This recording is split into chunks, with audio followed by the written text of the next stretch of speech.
शास्त्रज्ञं शास्त्रगम्यं च धर्मगम्यं च धार्मिकं निस्संगं सकलाधारं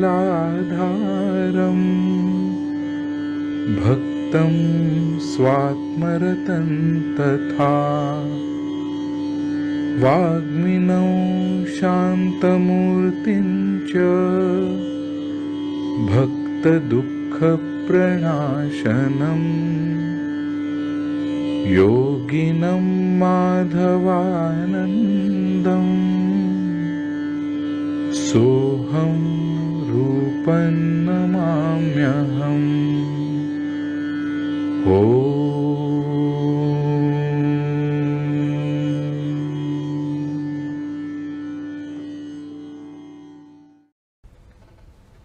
हरि ओम।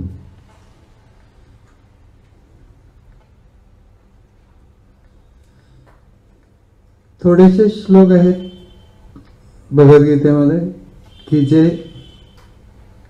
अशा प्रकारचं स्तवन करणार आहेत आणि ते बहुतेक सगळे श्लोक 11व्या अध्यायामध्ये भगवानांनी विश्वरूप दर्शन अर्जुनाला दिलं। ते विश्वरूप दर्शन घेतल्यानंतर विश्वरूपाचं दर्शन घेतल्यानंतर अर्जुन विलक्षण भारावून गेलेला आहे आणि तो भारावून गेलेला अर्जुन भगवानांची स्तुती करतो। त्याचे हे अप्रतिम श्लोक आहे। म्हणजे स्तवनाचा अर्थ मोठेपणा गात बसणे असं नव्हे, पण गुण सांगणे आहे। स्तुती करणे हा उद्देश नाहीये, पण त्याला जे भावलं ते तो प्रगट करतो आहे। विश्वरूप पाहिल्यानंतर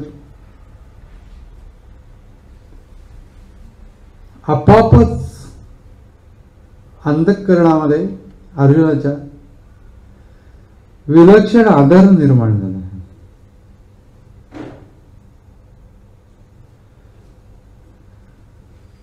म्हणजे अगोदर श्रीकृष्ण मित्र सखा वगैरे अशा भूमिका जरी असल्या तरी विश्वरूपाच्या नंतर मात्र तशा भूमिका नाही। भगवान ही भूमिका आहे। तर किती तरी प्रचंड फरक या 11व्या अध्यायाच्या नंतर, म्हणजे त्या विश्वरूपाच्या दर्शनानंतर अर्जुनाला पडलेला दिसतो।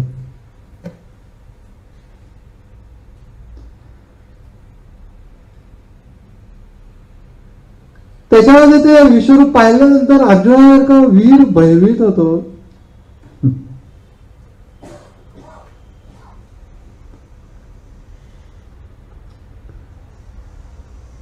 पण त्याच्या अगोदर ही स्तुती आहे। म्हणजे भीतीचे श्लोक तो बोलतोय, त्याच्या अगोदर प्रीतीचे श्लोक बोलतोय।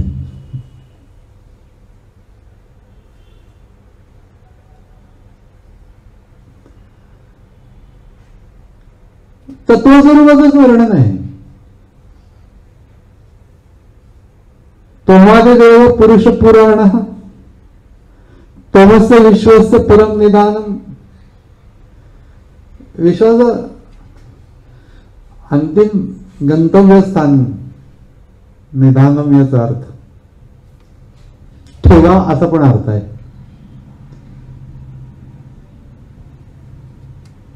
वेत्तास वेद्यांच परंच धाम। वेत्ता म्हणजे जाणणारा, वेद्य म्हणजे ज्याला जाणायचं तो, ज्याला जाणायचं तो आणि जाणणारा हे एकच आहे। वेत्तास वेद्यांच म्हणजे आणि वेत्ता आणि वेद्य दोन्ही तोच आहे। परंच धाम परमधाम. परमधाम हा शब्द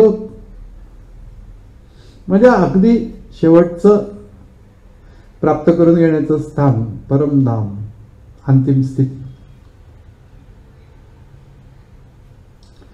मला आठवण येते की विनोबांनी त्यांच्या आश्रमाचं नाव जे आहे ते परमधाम असं ठेवलं.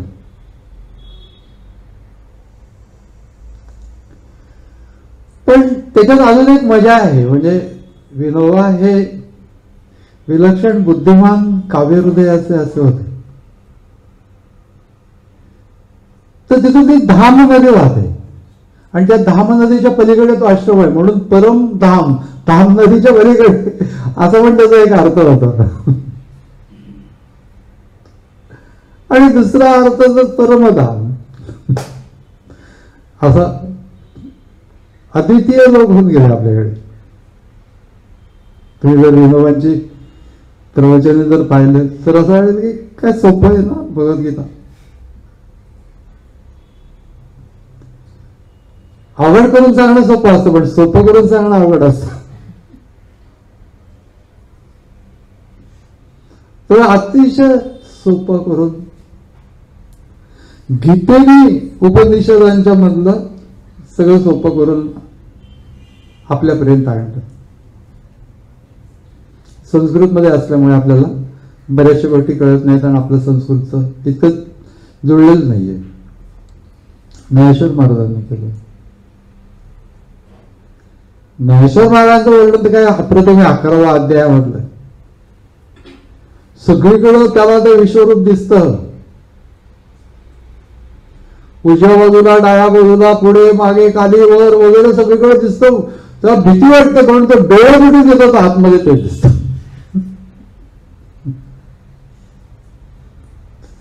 कल्पनाच करत नाही ज्ञानेश्वर महाराजांच्या एकंदर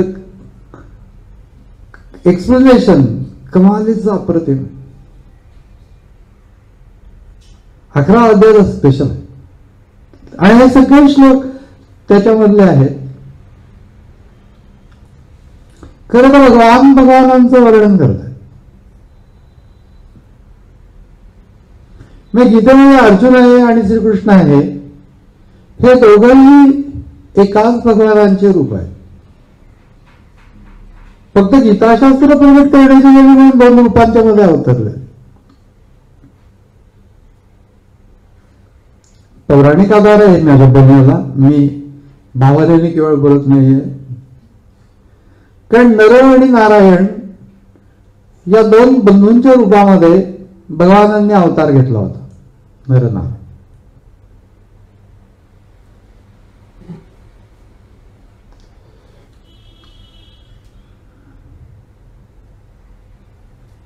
त्यांच्याबद्दलची कथा मागे सांगितलेली आहे की ते तपस्येचं महत्व जगाला कळावं यासाठी म्हणून तो अवतार आहे. नरनारायण रूपामध्ये विश्वामध्ये तपस्या प्रधान व्हावी यासाठी म्हणून.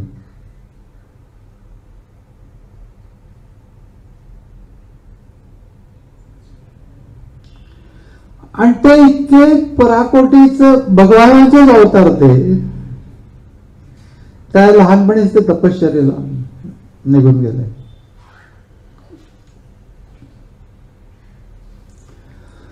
त्याच्यानंतर नेहमीप्रमाणे त्यांना इंद्राला आपलं नेहमीप्रमाणे वाटतं की कोणी तपश्चर्या करायला लावे की इंद्रपदासाठी करतो.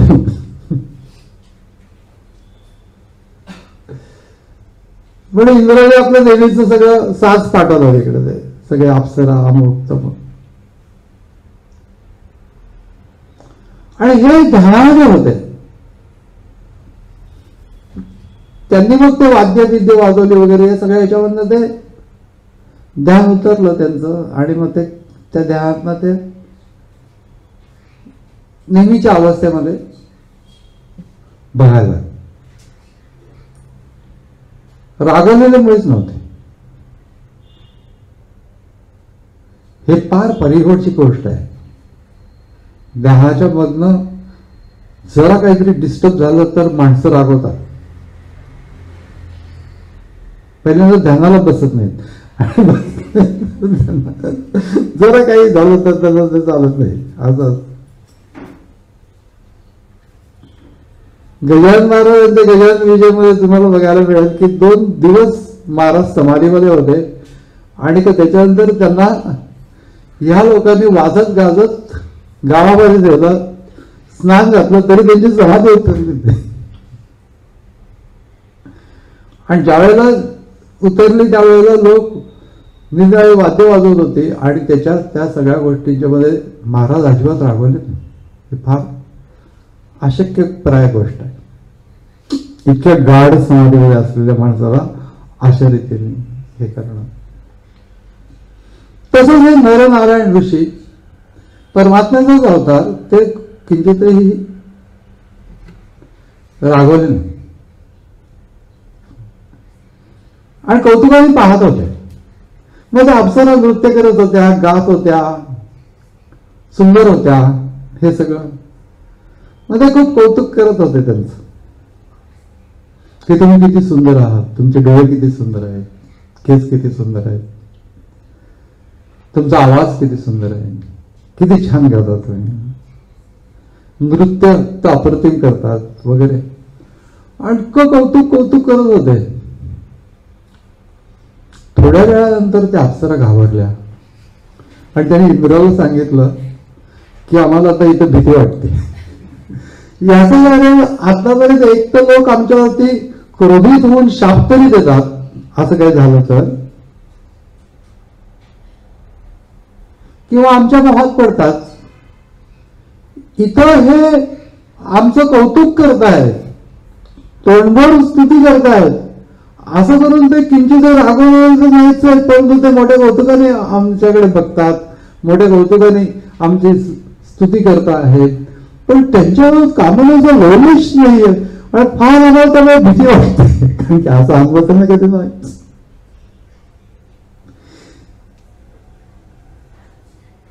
मग ते जायला निघतात.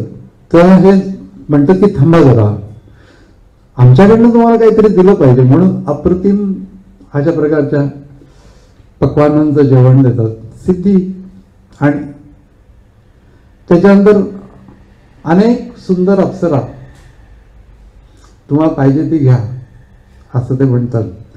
आणि मग उर्वशीला त्यांच्यावर पाठवतात इंद्राला भेट म्हणून. अशी ती कथा आहे. तर नरनारायण ऋषी जे होते ते अर्जुन श्रीकृष्ण म्हणून आलेले. अर्जुन श्रीकृष्णाच्या रूपामध्ये त्यांनी अवतार घेतला, म्हणजे कथा असं सांगते. तर अर्जुन आणि श्रीकृष्ण हे भिन्न नाहीच आहेत वस्तुतः, पण जगाला हे तत्वज्ञान कळावं, हे गीता नाम विख्यात सगळं वाङ्मयांचं मतीच आत्माजीने हस्तगत रत्न होय.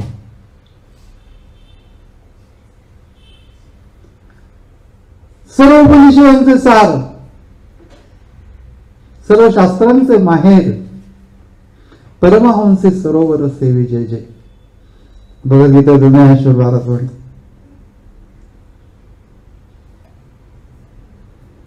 अशा प्रकारे भगवद्गीता ज्ञानाचं गान आहे. ज्ञान गायलेलं आहे, गान तर आहे. ज्ञानाचे बोलणे आणि हेतुलेने रसाळपणे ते तर पुरे कोण म्हणे आकरणे काय. अशा प्रकारचं अप्रतिम सुंदर आहे, गान आहे, गायन आहे. पण ते गायन कुठल्या तरीच विषयाचं नाही, ज्ञान या विषयाचं काय, परमतत्व प्रगट करतायत. त्यामुळे जर त्याची स्तुती पाहिली तर ती स्तुती भगवंतांचं स्तुती करण्याचं नाहीच आहे, ते सगळं भगवानांचं वर्णन आहे तत्वस्वरूपाचं. त्वमादि देव पुरुष पुराण तमस्य विश्वस्य परम निदानम. मला सुद्धा गोड वाटतं, ऐकायला पण गोड वाटतं. वेत्तासि वेद्यंच परंच धाम त्वया ततं विश्वम अनंत रूप. हे सगळे जे श्लोक काढलेले आहेत ते एवढ्यासाठी की तुम्ही बघा की अनेक अभंग असतात, सुंदर असतात वगैरे, पण ज्या अभंगांच्या मध्ये भगवानांची नावं असतात ते जास्त गोड वाटतात. पद्मनाभा नारायण, ते इतकी नामं त्याच्यामध्ये ऐकायला गोड वाटतं की अरे देवाचे नावच घ्या बस. तसं इथे हे जे 3 श्लोक आहेत ते खरं तर त्या अर्जुनाचे सगळीच स्तुती अप्रतिम आहे, पण नित्यपाठ म्हणून मर्यादा असल्यामुळे शेवटी ते घेतलेत. आणि नंतर मग त्याच्यानंतर शेवटचे 2 श्लोक भगवद्गीतेमध्ये ते घेतलेत. नष्ट मोह स्मृतीतला तो तत्प्रसादान्मयाच्युत स्थितोस्मी गत संदेह करिष्ये वचनं तव. तू सांगशील तरी कधी. अर्जुना मोह गेला का असं भगवान विचारतात. ते असं विचारत नाहीत की मी सांगितलेलं तुला ज्ञान प्राप्त झालं का, तुला कळलं का वगैरे काही नाही. मोह गेला की आपोआप सौंदर्य आहे त्याच्यामध्ये. सूक्ष्मता इतकी विलक्षण आहे. हे सगळे भगवद्गीता शास्त्र सांगण्याचे कारण काय? अर्जुनाचा मोह हे कारण आहे. त्याला मोहापासून कर्तव्यापर्यंत आणायचं आहे बस. पण त्यासाठी सगळं तत्वज्ञान सांगितलं. त्याच्यामध्ये हे श्लोक आहे आणि अप्रतिम सुंदर आहे. मग सगळं काही त्वया ततम विश्वम अनंत रूपम, हे अनंत रूप आहे. तुझ्यामुळे आहे ते सगळं विश्व. तुझ्यामध्येही आहे आणि तुझ्यामुळे पण आहे.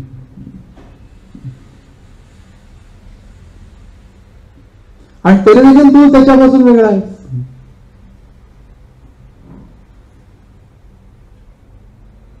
तू त्याचं कारण असलं तरी देखील तू त्याच्यामध्ये नाहीस कार्यामध्ये. असं कसं असेल? ज्ञानेश्वर महाराज उदाहरण देत मृगजळाचं.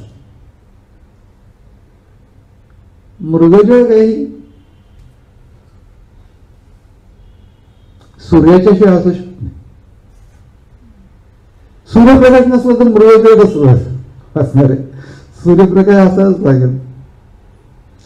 वेगवेगळ्या डेन्सिटीचे वातावरणातले थर, त्याच्यावरनं प्रकाश किरण जाताना वेगळ्या वेगळ्या डेव्हिएशन, त्यांचं प्रत्येकाचा म्यू वेगळा वेगळा आहे. आणि त्याच्यामधनं जर का हललं तर तिथं लाटा दिसतात. असं ते मृगजळ तत्वावर मृगजळ. सूर्य नसेल तर मृगजळ नाही. पण सूर्य मुद्दामून मृगजळ निर्माण करत नाही. म्हणजे तो त्याचं कारण जरी असला तरी तो उद्देशाने ते मृगजळ निर्माण करत नाही. तशा प्रकारे हे विश्व आहे असं सुंदर येतं ते प्रकट झालं. पण असं लक्षात आलं की हे सगळे श्लोक आपण बघतो आहोत त्या अप्रतिम सुंदर, त्याची भूमिका फार सुंदर आहे. आणि मुळात श्लोक जर बघितलं तर असं लक्षात येईल की हा हा हा म्हणता पण खूप गोड वाटतं. मला छान वाटलं पाहिजे. पिता हसे लोकस्य चराचरस्य तमस्य पूज्यश्च गुरुर्गरीय नत्वत्समस्तभ्यते ककुतोन्यः. ही ओळ फक्त या नित्यपाठातल्या अवघड आहे म्हणे. नत्वत्सम म्हणजे तुझ्यासारखं कोणी नाही तर तुझ्यापेक्षा अधिक कोण असणार. नत्वत्समस्त अधिक कुतोन्यः, दुसरं कोण असणार तुझ्यापेक्षा जास्ती श्रेष्ठ. तुझ्यासारखंच कोणी नाही. लोकत्रये प्रतिमा प्रभाव, त्रैलोक्यामध्ये अप्रतिम प्रभाव तुझा पडलेला आहे. तुझ्या प्रभावाने. प्रभाव म्हणजे मुद्दाम करत नाही आहे. लोहचुंबक आहे आणि लोखंडाचा किस आहे. तो एक विशिष्ट प्रकारचा आकार घेतो तो किस त्याच्याजवळ, त्या लोखंडाच्या या मॅग्नेटच्या जवळ जसा तो लोखंडाचा किस आकार घेतो. लोहचुंबक मुद्दामून काही करत नाही, तो फक्त तिचा असतो. तसा आहे.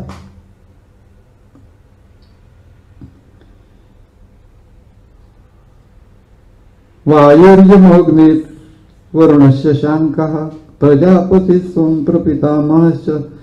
आणि हे फार सुंदर आहे. नमो नमस्ते स्तुत सहस्र कृत्वा. तुला नमस्कार असतो, 1000 वेळा नमस्कार असतो, 1000 वेळा नमस्कार असो आणि पुन्हा नमस्कार असतो. पुनश्च भूयोपी नमो नमस्ते. आणि पुन्हा पुन्हा नमस्कार असतो. बापरे, काय अंधकरणामध्ये केवढं मोठं भक्ती प्रेम उचंबळ आलेलं असेल की तुला 1000 वेळा नमस्कार असो, हजारो वेळा नमस्कार असो, परत पुन्हा अजून पुन्हा नमस्कार असो. असं सौंदर्य आहे या एकंदरीत. या एकंदरीत स्तवनाच्या मध्ये तत्व, त्या तत्वाचे अनेक अंग प्रगट झालेले आहेत. म्हणून सांगितलं की भगवद्गीता ही भगवानांची कृती आहे. त्याच्यामुळे एक रूप म्हणजे अर्जुन आहे, भगवानच अर्जुनाचं रूप घेऊन आहेत, प्रश्न विचारतात. आणि एक रूप म्हणजे आपल्या वतीने सर्वसाधारण माणसाचा प्रश्न काय असू शकतो ते भगवान अर्जुनाचं रूप घेऊन विचारतात आणि त्याला उत्तर श्रीकृष्णाच्या रूपामध्ये दिलं जातं. अशी भगवद्गीतेची मांडणी. दोघेही ते भगवानच आहे. मग अर्जुन आपल्याला जवळचं वाटतं याचं कारण काय, तर तो आपले प्रश्न विचारतो, आपल्या बाजूने बोलतो की तू हे इतका वेळ जो योग सांगितलास तो मला जमेल असं वाटत नाही. कारण चंचल ही मन कृष्ण परमाती बलवत दृढम. मन चंचल आहे पण चंचलम ही मन कृष्ण परमाती बलवत दृढम. याला निग्रह करणं म्हणजे वाऱ्याची मोठ बांधण्यासारखं आहे. त्यामुळे हा योग मला जमेल असं वाटत नाही. आपल्याला एकदम बरोबर वाटतं की हा करेक्ट आहे.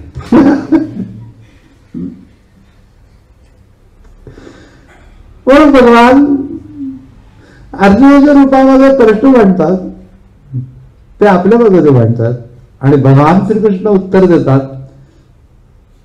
तत्वाला धरून उत्तर देतात, भक्तीला धरून उत्तर देतात, समोरच्या माणसाला पचेल कसं हे बघतात आणि त्याला धरून उत्तर देतात. मग अप्रतिम ग्रंथ, बाप ग्रंथ गीता, जो वेदी प्रतिपाद्य देवता तो श्रीकृष्ण असे वक्ता ही एक ग्रंथ. ही श्रेष्ठ ग्रंथ गीता. वेदाच्या मध्ये जी प्रतिपाद्य देवता आहे ती इथे वक्ता झालेली आहे. श्रोता पण तीच झालेली आहे. पण वेगळ्या वेगळ्या भूमिका आहेत. पण त्या कथेचं जर कसं बघितलं तर त्या कथेत मात्र ही गोष्ट स्पष्ट आहे की एकच भगवान नरनारायण रूपामध्ये जसे होते तेच श्रीकृष्ण हे अर्जुन आणि श्रीकृष्ण या रूपामध्ये आलेले आहेत. मग भगवद्गीता किंचित गीता आचार्याने सुद्धा 2 वेळा ते चरपट पंजरिका स्तोत्रामध्ये गीतेचा उल्लेख केला. गेयम गीता नाम सहस्त्रम, गेय आहे असं पण म्हटलं वेगळ्या कडव्यामध्ये. भगवद्गीतेचा उल्लेख टाळता येणार नाही. भगवद्गीतेला सोडून अध्यात्म समजून येणं भयंकर कठीण आहे. सगळ्या संतान शिरोधार्य मांडलेला ग्रंथ आणि त्या ग्रंथामध्ये भगवानांचं विश्वरूप दर्शनाच्या नंतर जो भक्तिभाव ओसंडून वाहतोय अर्जुनाच्या मनामध्ये तो तत्वज्ञानासहित प्रगट होतो. ते बघण्यासारखे फार. म्हणून हे 3 श्लोक घेतलेले आहेत फक्त याच्यामध्ये. पण सौंदर्य आहे भगवद्गीता एकंदरीत. ऐकण्यासारखं तर आहे, करण्यासारखं आहे. जितकं झेपेल तितकं करावं. पण समजून घ्यावी गीता. आयुष्यामध्ये गीता जर समजली तर सगळं तत्वज्ञान समजलं म्हणजे वैचारिक दृष्टीने. कारण सगळं तत्वज्ञान हे उपनिषदांच्या मध्ये असलेल्या ज्या प्राचीन ऋषीमुनींचे जे प्रत्यक्ष अनुभव तत्वाचे आहेत ते उपनिषदांच्या मध्ये शब्दरूपाने प्रगट झाले आणि तेच उपनिषदांचं साप भगवद्गीता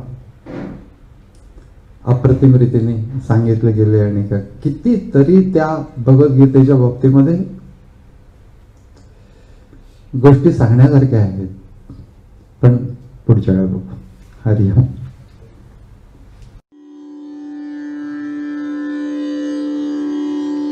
यस्य स्मरणमात्रेण चित्तं भवति निर्मलम् स्वामी समाधवानन्दो नित्यं वसति मे हृदि. ॐ तत्सत्.